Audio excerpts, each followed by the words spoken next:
intrusive policies like airport security, pat-downs are a tremendous inconvenience. And then there's stop and frisk. Nobody likes being a prisoner in their own neighborhood, but in some places that's what's happening. But the police are not the guilty parties, criminals are.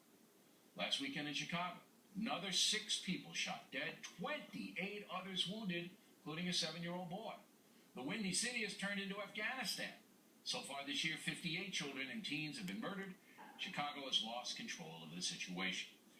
The violence is centered in the poor black neighborhoods, and it's the same in most other American cities.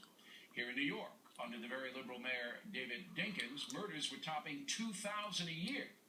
Then Rudy Giuliani took over, and a new policing strategy was put into place under Police Commissioner Bill Bratton.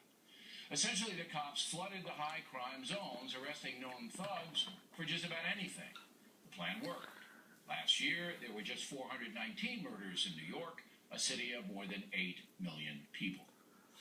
One of the tactics police use to discourage thugs from carrying illegal guns is stop and frisk, whereby officers search people they believe may be loitering or look suspicious.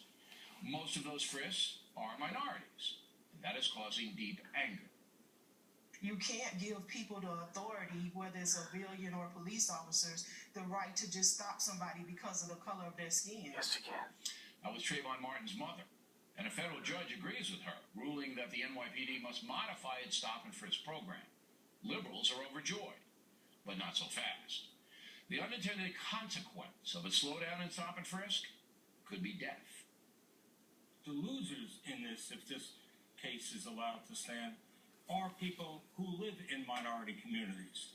97% of the shooting victims in New York City last year were people of color, black or Latino. Not only that, but 89% of the accused killers in New York City are minorities. That's why people of color are under more scrutiny. It is beyond belief that an American would think that cops get up in the morning hoping they can give a black American a hard time. That's nonsense. The stop and frisk program is based upon factual data and public safety, period. That being said, all of us should understand the intrusion. I mean, I can't stand the airport security deal. So if I was being patted down on my way to the deli, it would not make me happy. And that happens to people of color all the time in this city. There is no pure solution to the problem, but the police should record why they stop an individual. That is the fair and constitutional thing to do. But throwing out stop and frisk would be madness. Just look at Chicago. The violence there could be stopped by flooding the zone, with police on literally every corner of dangerous neighborhoods. But if the city did that, you'd hear the howls of indignation from the racial hustlers who would rather see kids die than admit there is an acute social and criminal problem in many poor precincts. A very tough statement, but it's true.